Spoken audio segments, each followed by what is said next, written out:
ning Nisa rotok sih nulis linggo sing pen.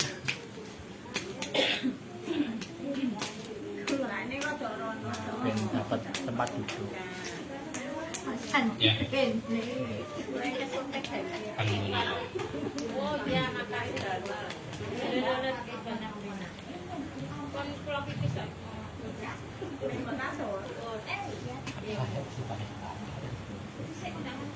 Baik, kita mulai dilanjutkan selanjutnya yaitu Bismillahirrahmanirrahim. Assalamualaikum warahmatullahi wabarakatuh.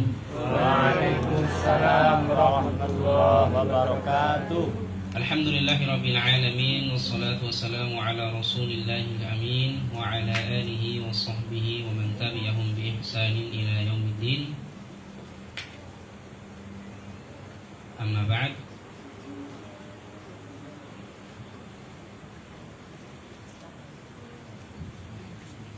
Hadirin hadirat jemaah keluarga besar Latar Dakwah yang semoga dirahmati oleh Allah Subhanahu wa taala. Pertama dan yang paling utama di kesempatan yang insya Allah diberkahi oleh Allah Subhanahu wa taala, tentunya kita banyak bersyukur kepada Allah dengan lisan kita, dengan hati kita, dan dengan perbuatan kita dan lain sebagainya, yaitu dengan muji Allah Subhanahu wa taala dan ucapan alhamdulillahirabbil alamin. Salawat dan salam semoga senantiasa tercurahkan, tersampaikan pada Rasul yang mulia, Nabi yang mulia, manusia yang dipilih oleh Allah Subhanahu wa taala, baginda Nabi Allah Muhammad sallallahu alaihi wasallam. Beliau seorang manusia yang luar biasa kemuliaannya, dipilih oleh Allah sehingga setiap perkataan, perbuatan menjadi nilai-nilai kebaikan dalam kehidupan kita, yang siapapun yang mengikutinya dia akan beruntung, dan siapa yang menjauhkan diri darinya dia akan rugi dan celaka. Maka mudah-mudahan kita yang hadir pada kesempatan yang hari ini berkumpul di tempat ini dalam bingkai keimanan dan ukhuwah Islamiyah dengan satu wadah bernama Latar Dakwah antara satu dengan yang lain. Mudah-mudahan kita yang hadir ini dan berkumpul ini menjadi umat-umatnya Nabi Sallallahu Alaihi Wasallam yang dirindukan oleh beliau dan mendapatkan syafaatnya beliau Sallallahu Alaihi Wasallam. Bapak Ibu hadirin dirahmati oleh Allah Subhanahu Wa Taala, di kesempatan yang berbahagia ini, masya Allah, tentunya kita harus berbahagia karena pada kesempatan kali ini kita akan melanjutkan satu tema pembahasan, yaitu tadabbur. Di pertemuan sebelumnya kita sempat membahas tentang surah yang luar biasa, menjadi inspirasi buat kita, menjadi penyemangat dalam kehidupan, menjadi penguat hati yang lemah, menjadi penambah optimisme terhadap kita yang barangkali pernah mengalami putus asa, pernah mengalami pesimis, pernah mengalami seolah-olah ingin menyerah dari sebuah keadaan, tapi surat itu kemudian menjadi penyemangat, yaitu suratul Duha, yang dalamnya berisi penguatan, yang mana masalah-masalah yang kita hadapi saat ini itu tidak jauh-jauh dari masalah yang dihadapi oleh Rasulullah Shallallahu Alaihi Wasallam. Kalau ditanya sebenarnya apa sih kemuliaan Nabi itu, jawaban para ulama itu sih sangat sederhana sekali. Kemuliaan manusia bernama Muhammad Sallallahu Alaihi Wasallam itu kemuliaan yang mana kehidupan beliau itu bisa ditiru oleh umatnya dalam hal kesabaran, dalam hal ketawaduan, dalam hal kelemah lembutan dan lain sebagainya. Kalau di zaman dulu kan istilah orang itu mukjizatnya nabi-nabi dulu tuh seperti kisah Avatar hari ini, Pak. Nabi Musa membelah lautan.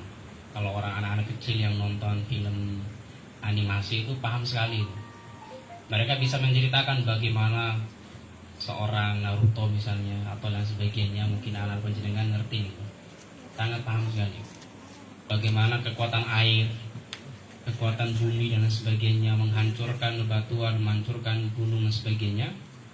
Pun demikian di zaman Nabi SAW, di zaman Nabi Musa alaihissalam pernah terjadi peristiwa di mana lautan kemudian terbelah. Kemudian pasukan yang Nabi Musa dan sebagian kaum pengikutnya bisa menyeberangi lautan dengan selamat. Lalu kemudian Allah menenggelamkan Fir'aun dan bala tentaranya. Pun demikian kisahnya Nabi Isa alaihissalam dengan segala kemuliaannya, bisa menghidupkan yang mati, menyembuhkan yang sakit, merubah tanah menjadi seekor burung dan lain sebagainya. Itu kemuliaan yang sifatnya indrawi yang tidak bisa ditiru oleh umatnya. Tapi Nabi Muhammad SAW itu cobaannya luar biasa. Maka di mana kemuliaan Nabi SAW? Yaitu kemuliaan ada pada kesabarannya, ada pada tawakalnya, ada pada kelemah lembutannya, ada pada keteguhannya. Bayangkan hadirin sekalian dirahmati Allah Subhanahu wa taala, dikejar untuk dibunuh sampai ke negeri Thaif, bukannya mendapatkan sambutan namun dilempari batu, dilempari kotoran dan lain sebagainya. Itu kalau bukan karena besar kesabaran, tidak bisa agama bertahan sampai dengan hari ini.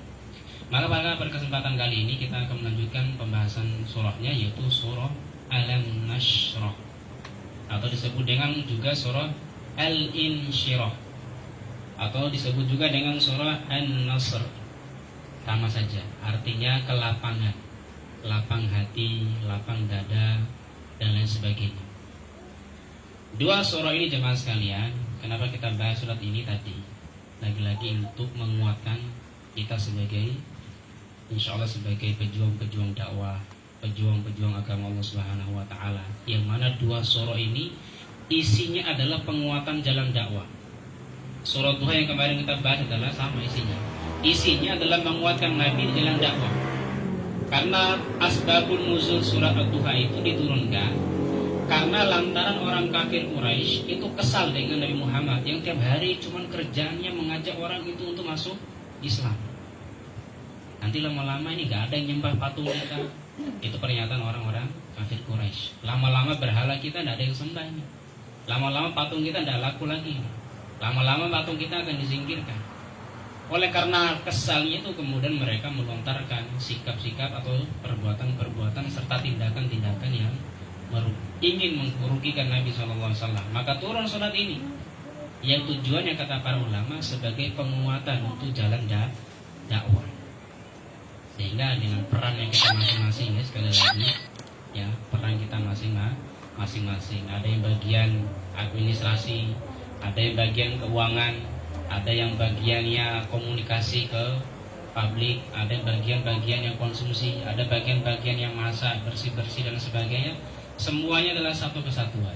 Ya, semuanya satu kesatuan. Maka ini perlu terus kita bahas ayat-ayat yang di sana menguatkan langkah-langkah kita, menguatkan niat-niat baik kita. Hadirin dirahmati Allah Subhanahu wa taala. Surah Al-Nashrah. Ya. Bismillahirrahmanirrahim. Alam nashrah laka sadrak wa wada'na 'anka wizrak. Surah Duha dengan Al-Insyirah, kata sebagian ulama niku satu surah sebenarnya. Kenapa? Karena pertama alasannya turunnya sama Bapak Ibu. Turunnya bersamaan. Yang kedua dari segi latar belakang asbabun nuzulnya sama. Yang ketiga isi kandungannya sama, ya, menguatkan Nabi, memotivasi Nabi di sela-sela kaum musyrikin itu ingin menghinakan Nabi. Dan yang keempat adanya kesamaan bahasanya. Di surah Ad-Duha ada ayat itu. Bunyi ayatnya apa? Alam yajidaka yatiman fa'awa wa wajadaka dhalan fahada. Terus kemudian maka ayat tadi alam yajid. Di surah ini Allah menyebutkan diawali dengan alam nashrah. Alam yajid, alam nashrah. Nah, disinilah letak kesamaan makna ayatnya. Ya, kemudian selanjutnya jemaah sekalian dirahmati Allah. Kalau bahasa mungkin kalau ada pertanyaan kira-kira jawabnya nggih niku pripun pertanyaan? Alardi. Ini sehat. Nah, itu jawaban namanya. Misalnya adalah antara adik kakak misalnya. Bukankah kita adalah saudara kandung? Maka jawabannya tidak usah panjang-panjang. Ya, cukup sudah. Karena sudah tahu antara saya dengan beliau dalam konteks itu sama-sama paham bahwa kita adalah keluarga atau bersaudara. Alam nashrah laka sadrak. Sama dengan pertanyaan kemarin, alam yajidka yatiman fa'awa. Wahai Muhammad, apakah kamu tidak tahu kalau kamu dahulu adalah anak yatim? Tidak perlu beliau menjawab panjang, karena beliau sendiri tahu kalau beliau adalah anak yatim. Allah sebagai penanya menanyakan kepada Nabi Muhammad, ya Muhammad, bukankah kamu dahulu adalah anak yatim? Nabi Muhammad tidak perlu jawab panjang lebar. Tidak perlu jawab jane yo, tidak perlu. Cukup nggih atau ya. Ataupun diam saja. Karena Allah sudah tidak perlu kamu jawab, karena mesti kamu akan jawab iya terhadap pertanyaan itu, karena kamu mesti sadar bahwa dirimu lahir dari seorang besar dan tumbuh dari seorang yang yatim. Alam nashrah laka sadrak. Ya. Kemudian kita lanjutkan pemahaman ayatnya. Alam nashrah laka sadrak, wahai Muhammad, bukankah kami telah melapangkan bagimu dadamu, melapangkan hatinya. Nah, rahasianya kata niki. Ayat ini hadirin dirahmati Allah Subhanahu wa taala turun kepada Nabi Muhammad sekali lagi untuk penguatan dakwah. Nabi Muhammad manusia bin Abdul Muttalib bin Abdul Manaf dan seterusnya nasab beliau sampai pada Nabi Adam alaihissalam, Ibrahim kepada Nabi Adam alaihissalam. Seorang yang bernama Muhammad ini dipilih oleh Allah sebagai seorang nabi dan dipilih oleh Allah sebagai seorang rasul. Tugasnya adalah apa? Basyiro wa nadhiro, memberi kabar gembira dan juga memberi peringatan. Yu'allimuhul kitab, mengajarkan Al-Quran. Wal hikmah, mengajarkan hikmah. Artinya maknanya pun mengajarkan sunnah-sunnah.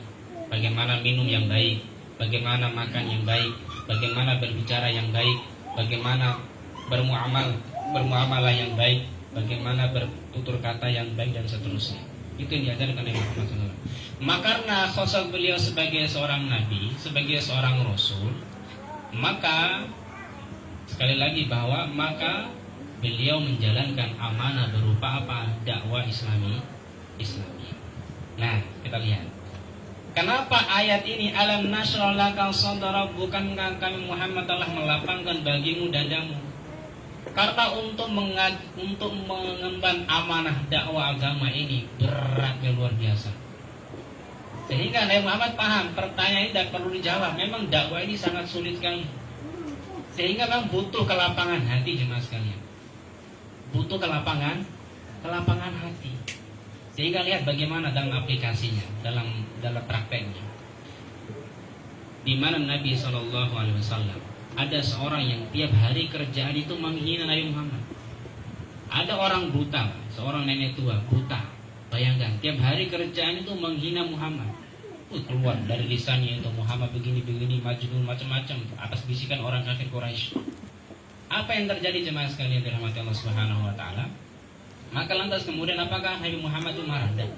Suatu ketika orang ini bingung mau jalan, pulang kembali ke rumahnya setelah di pasar, bingung karena tidak ada satupun orang yang membantu untuk kembali ke rumah. Lantas Nabi Muhammad SAW setiap harinya, karena tahu orang ini pergi ke pasar sendiriannya, butuh didampingi untuk kembali ke rumahnya. Apa yang terjadi? Nabi Muhammad yang menggandeng tangannya menuntun. Apakah Nabi Muhammad mengatakan, saya ini Muhammad loh yang bantu kamu menggandeng tanganmu? Tidak pernah. Maka pada akhir cerita, pada akhir dari kisah kemudian, berjalan waktu kemudian, tiap hari seorang nenek ini pulang dari pasar ke rumahnya, digandeng tangannya seorang laki-laki, tanpa diketahui siapa orangnya. Sampai suatu ketika penasaran, selama ini yang nggak sadar, yang gandeng tangannya bantu pulang ke rumah ini karena buta ini siapa yang selama ini? Padahal jemaah sekalian, saat berjalan pulang dari pasar ke rumahnya, ya saat Nabi menggandeng tangannya, orang ini, nenek si perempuan tua ini, tiap hari mengucapkan kalimat ejekan ke Muhammad. Muhammad, tahu nggak kamu itu? Padahal orang yang diajak bicara ini Muhammad. Tahu nggak? Muhammad tuh orangnya gini-gini gila, macam-macam dan sebagainya. Padahal orang yang menggandeng tangannya itu Nabi Muhammad Shallallahu Alaihi Wasallam. Itu kalau kita gimana, Bu? Udah dibantu kok nggak tahu terima kasih itu. Ada sungai ya di jorok kalian. Ya, itu kalau kita. Tapi Rasulullah SAW di depan matanya sendiri, bahkan sedang membantu, Pak. Keluar kalimatnya, tahu nggak kamu itu Muhammad bilang. Jawaban Nabi ya, yes, ya aja. Beliau tidak marah, kemudian tidak perlu menjelaskan. Pada suatu ketika jemaah sekalian, karena rasa penasarannya, tanyalah kepada keluarganya, tetangganya. Yang biasa gandeng tanganku pulang dari pasar tiap hari, jangan siapa? Apa jawaban? Yaitu Muhammad itu, yang kamu tiap hari aja dia. Seketika mata berlinang kemudian nangis tersebut-sebut. Merasa bersalah sekali. Kok ada orang tiap hari menggandeng tangan saya yang caci maki di depan mata kepalanya sendiri? Kok tidak marah itu beribu? Kalau bukan karena atas nama dakwah, tidak mungkin Nabi itu bisa bertahan dengan ejekan itu.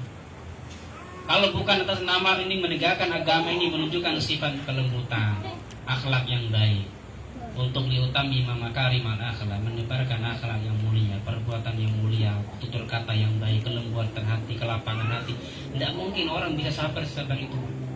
Mau kita coba ya, cari manusia di zaman ini yang kemudian bisa tahan dengan kondisi seperti itu. Kita bantu orang, hari ini mungkin, mohon maaf, hari ini mungkin kita ada tetangga yang mungkin kita bantu dia, atau mungkin orang tetangga yang tadi sama-sama mungkin buta matanya, tiap hari kita nitip beras, berikan makan, ya. Kemudian tanpa disadari, jangankan tiap hari, sekali mungkin orang yang kita bantu ini mengejek kita, waduh, putus kita beri bantuan. Itu level imannya kita. Tapi Nabi Muhammad tiap hari, kalau bukan atas nama dakwah, tidak mungkin Nabi Muhammad bisa bertahan sekuat itu. Makanya Allah mengatakan alam nashrah laka sadrak, itu seakan-akan mengatakan begini, wahai Muhammad, amanah menjalankan dakwah ini sangat berat sekali. Makanya kami berikan kelembutan hati, kelapangan dada kepadamu, supaya kamu itu bisa terus berjalan mengamalkan dakwah ini, menjalankan dakwah ini, yang tentu di dalamnya ada cemoohan, ada hinaan, ada berbagai macam gangguan yang kamu akan hadapi. Tapi alam nashrah, tahulah bahwa bukankah kami telah melapangkan hatimu, sehingga dengan kelapangan hati itulah kemudian tadi Nabi Muhammad bisa terus berjalan. Nah, kita yang mohon maaf, yang mungkin belum diberi kelapangan hati ini lah kemudian yang gak kuat ketika dihadapkan dengan kondisi yang seperti itu. Udah gak karuan tuh kata-kata kita yang keluar, gak karuan, tindakan kita, sikap kita yang lain sebagainya, marah kita dan lain sebagainya. Tapi tadi bahwa sekali lagi ayat ini berbicara antara Allah kepada Nabi Muhammad, betul-betul detailnya kepada Nabi Muhammad, ingin memberikan motivasi kepada beliau bahwa sekali lagi bahwa tugas mengemban agama Allah Subhanahu wa taala bukan perkara yang mudah.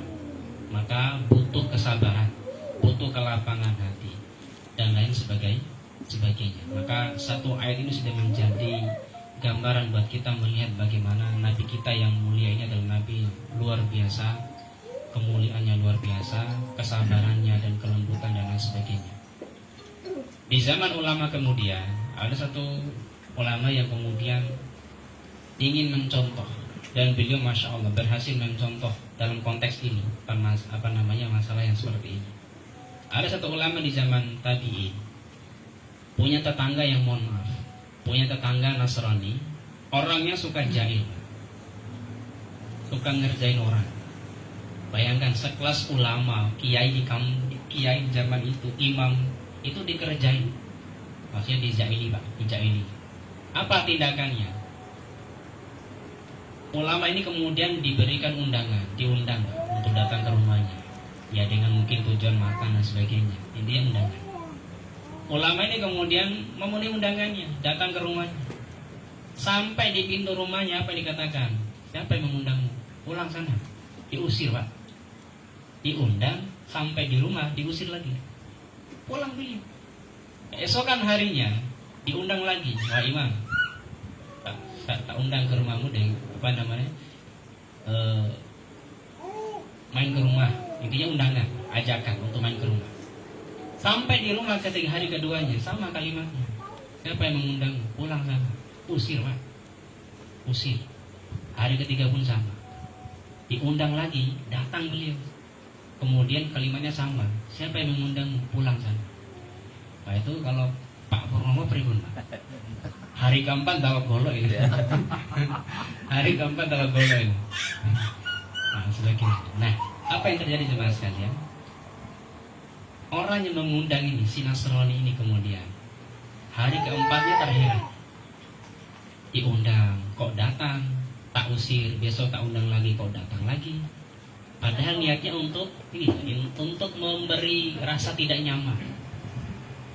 Apa kemudian penasaran? Kok tidak sampai tujuannya? Yang tujuan si Nasrani ini untuk mengerjai, untuk jaim, kemudian untuk menjengkelkan hati imam ini, kok tidak kesampaian? Kok tidak sampai tujuannya? Akhirnya kan penasaran. Lantas kemudian bertanya, wahai imam, tiap hari, berapa hari yang lalu saya undang Anda untuk kemudian datang ke rumah saya. Kemudian saya usir kembali. Saya undang lagi, Anda datang, kemudian tak usir lagi. Terus seperti itu. Kok Anda masih mau datang ke rumah saya? Padahal Anda tahu sendiri kalau Anda datang ke rumah saya akan kemudian mengusir Anda. Apa jawaban ulama ini? Kata beliau dengan satu hadis Rasulullah SAW, Man kana yu'minu billahi wal yaumil akhir falyukrim jarahu. Barang siapa yang beriman kepada Allah, beriman kepada Rasulullah, beriman kepada hari akhir, maka hendaklah ia memuliakan tetangganya. Artinya, Anda itu tetangga saya. Kalau diundangnya saya datang, disuruh pulang ya udah saya pulang. Diundang lagi saya datang, disuruh pulang ya saya pulang. Itu kalau kita, wah masya Allah, nggak bisa. Kalau saya nggak bisa ya. Kalau nggak agama ya, minimal batu kerikil lah. Kecil-kecilnya lebih batu kerikil 10 lah. Ya itu level kita. Tapi beliau masya Allah, jawabannya seperti itu. Anda adalah tetangga saya. Yang perintah agama saya berlaku baik kepada tetangga.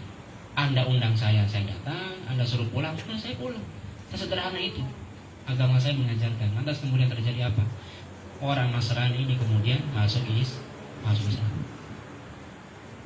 Jadi kalau mindset orang dakwah itu terhadap suatu nilai agama ini dibawa karena atas dasar agama, atas dasar dakwah, itu akan berbeda dengan orang yang hanya sekedar beragama untuk diri sendiri.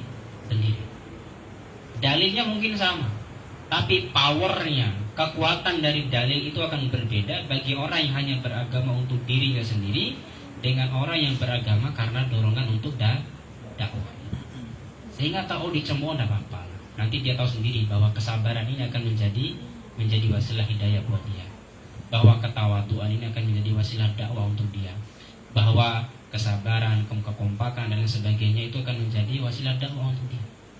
Tapi bagi orang yang mungkin beragama untuk dirinya sendiri, tidak bisa dia bertahan. Ketika dirinya dicemooh, dia akan marah karena dirinya. Tapi kalau kemudian dia cemooh, tapi karena berdiri di atas dakwah, dia akan bertanya, sudahlah, demi Islam tidak apa-apalah, demi agama Allah tidak apa-apalah, siapalah diri saya. Bahasa gampangnya seperti itu. Maka ini dirahmati Allah Subhanahu Wa Taala. Maka ulama tadi karena atas dakwah, atas dasar dakwahnya, atas berdiri di atas dakwah, maka tadi diundang, ya beliau datang, disuruh pulang, ya udah pulang. Tapi bagi kita yang mungkin kacamatanya belum sampai kepada hal yang demikian, berat sekali, asli berat sekali. Tapi tadi kita pelan-pelan mudah-mudahan diberikan taufik oleh Allah, petunjuk oleh Allah bahwa dalil yang kita bawa ini adalah mudah-mudahan sebagai pedoman dakwah, senjata dakwah, ya, supaya kita tadi bisa melihat bahwa apa yang kita jalani saat ini bukan hanya atas nama diri kita sendiri, tapi atas nama dakwah di jalan Allah Subhanahu Wa Taala. Wa wada'na 'anka wizrak, dan kami telah meringankan, menghapuskan, ya, mengangkat darimu itu dosa-dosamu, kesalahanmu. Nah di sini jemaah sekalian perlu hati-hati. Wizrak di sini kalau panjenengan baca buku di terjemahan itu maknanya pun adalah dosa dan kesalahan. Tapi harus dipahami bahwa dalam tafsir disebutkan wizrak di sini, dosa di sini bukan bermakna maksiat, tapi maknanya pun adalah kesalahan kesalahan dalam mengambil keputusan. Ayat ini kan konteks bicaranya dengan Nabi Muhammad, sehingga tidak boleh kita meyakini bahwa Nabi Muhammad itu pernah berbuat dosa. Tidak boleh. Beliau orang yang maksum, ya, terjaga dari segala tindakan keburukan, dari perkataan, perbuatan, tidak pernah terlibat dalam praktek kekafiran, kekufuran, penyembahan berhala dan sebagainya. Bahkan di kalangan orang kafir Quraisy pun waktu dahulu memandang beliau seorang yang jujur, sikapnya, baik akhlaknya, budi pekertinya. Sehingga Wizrok di sini kalau dengan baca tafsir harus dipahami, harus diberikan pemahaman yang benar bahwa maksudnya bukan makna maksiat. Dosa di sini adalah salah mengambil keputusan. Karena itu wajar. Salah mengambil keputusan padahal ada beberapa putusan yang lebih utama. Nah, itu maksudnya. Ya, contoh misalnya disebutkan abasa wa tawalla. Nabi Muhammad itu berwajah masam, bermuka masam. Saat ada orang buta namanya Abi Umi Maktum menanyakan, ya Muhammad, apakah hari ini ada ayat baru enggak? Ada wahyu baru enggak hari ini? Tapi pada saat itu Nabi Muhammad sedang mendakwahi orang kafir Quraisy, 4 orang.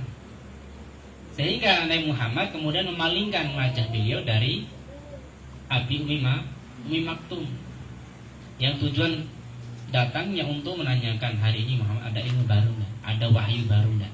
Saya pengen tahu, pengen belajar. Tapi Nabi Muhammad melihat bahwa enggak, nanti dulu kamu. Ini yang penting nih. Saya ingin dakwahi dulu 4 orang kafir Quraisy ini. Nah, di situ kemudian Allah menegur abasa wa tawalla. Ya, menegur dalam Quran surah Abasa. Bukan karena dosa di sini, tapi salah memilih mana yang lebih utama antara melayani Abi Umi Maktum atau orang kafir Quraisy. Menurut Allah harusnya yang lebih utama adalah Abi Umi Maktum. Sedangkan orang kafir Quraisy itu adalah orang kafir yang disebutkan oleh Allah, innal ladzina kafaru sawa'un 'alaihim a'anzartahum am lam tundirhum la yu'minun. Orang-orang ini diberikan peringatan, diberikan nasihat atau tidak, sama saja, sawa'un 'alaihim, tidak ngaruh bagi mereka, tetap ngeyel kafirnya. Maka dalam hal ini lebih utama melayani Abi Umi Maktum yang sudah jelas Islamnya, yang dia perlu beri bimbingan keilmuan. Tapi tadi bahwa Wizrok di sini sekali lagi bukan maknanya dosa dalam maksiat dalam pengertian kita, yang artinya mencuri, makan yang haram dan sebagainya, perkataan yang buruk, dosa dan sebagainya. Karena semua itu Nabi SAW terbebas, akhlaknya baik, perkataannya terjaga, tindak tanduknya terjaga, perbuatannya terjaga dan lain sebagainya. Hanya beberapa pilihan keputusan. Karena itu wajar. Ya, karena itu wajar. Maka hadirin dirahmati Allah Subhanahu wa taala, maka ini sebagai pembuka di pembahasan surah Al-Nashrah laka sadrak. Nanti pembahasannya akan kita lanjutkan di pertemuan yang akan datang. Minimal surah ini ada 4 pembahasan yang utama. Pembahasan pertama antara ayat 1 sampai dengan ayat yang ke-4. Kemudian pembahasan kedua ayat ke-5 sampai dengan ayat ke-6. Pembahasan selanjutnya ayat ke-7-nya. Pembahasan keempatnya ayat ke-8 terakhirnya. Yang masing-masingnya punya pembelajaran yang insya Allah kita akan bisa ambil faedahnya dalam kehidupan kita. Jadi baru 2 ayat, bahkan sampai 3 ayat. Alladzi anqadha dhahrak. Ya, alladzi anqadha dhahrak. Yang mana putusan tadi itu pernah membuat Nabi itu merasa berat. Kok bisa ya memberikan putusan yang mengambil keputusan yang keliru. Nabi itu merasa kayak merasa bersalah. Tapi Allah mengatakan wa wada'na, tidak apa-apa. Kami sudah maafkan. Kami sudah ampun. Kami sudah maklumi itu. Alladzi anqadha dhahrak, segala apa yang menjadi beban yang kamu pikul, segala apa yang telah menjadi kesalahan kamu dalam mengambil sikap. Hadirin dirahmati Allah Subhanahu wa taala, insyaallah di pertemuan selanjutnya kita akan melanjutkan pembahasan Quran surat Al-Insyirah. Yang intinya adalah di awal pembahasan ini membahas tentang Allah menguatkan kita supaya sekali lagi bahwa insya Allah kita yang hadir, baik bapak-bapak maupun ibu-ibu, semuanya sama-sama berada di jalan dakwah. Sehingga dalil-dalil agama yang kita pahami itu mudah-mudahan menjadi senjata dakwah, senjata untuk menegakkan agama Allah Subhanahu wa taala. Tidak hanya untuk dalil untuk beragama sendiri saja.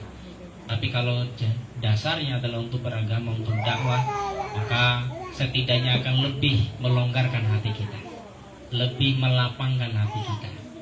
Ya, oh kalau mungkin ada mungkin sindiran, ya tidak apa-apa lah. Selama sindiran itu mungkin orang belum percaya, orang mungkin belum tahu faktanya, orang mungkin belum tahu kenyataan yang sebenarnya. Kecuali mungkin itu pengambilan hak, mencuri barang kita, ya kita punya hak untuk mengambil kembali hak kita, atau mungkin yang lain sebagainya.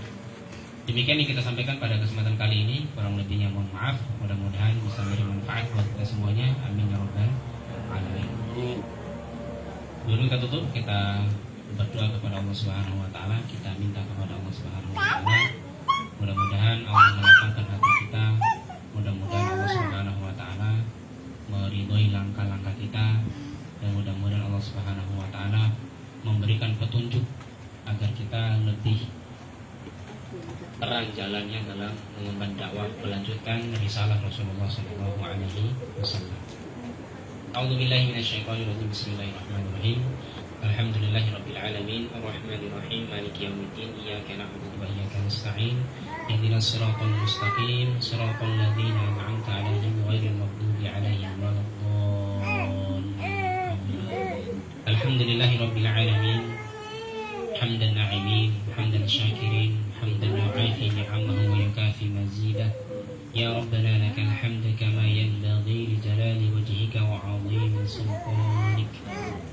Allahumma salli wa sallim ala nabiyyika wa rasulika wa ala alihi wa ashabihi wa man tabi'ahum bi ihsan ila yaumiddin. Amin ya rabbal alamin bi rahmatika ya arhamar rahimin.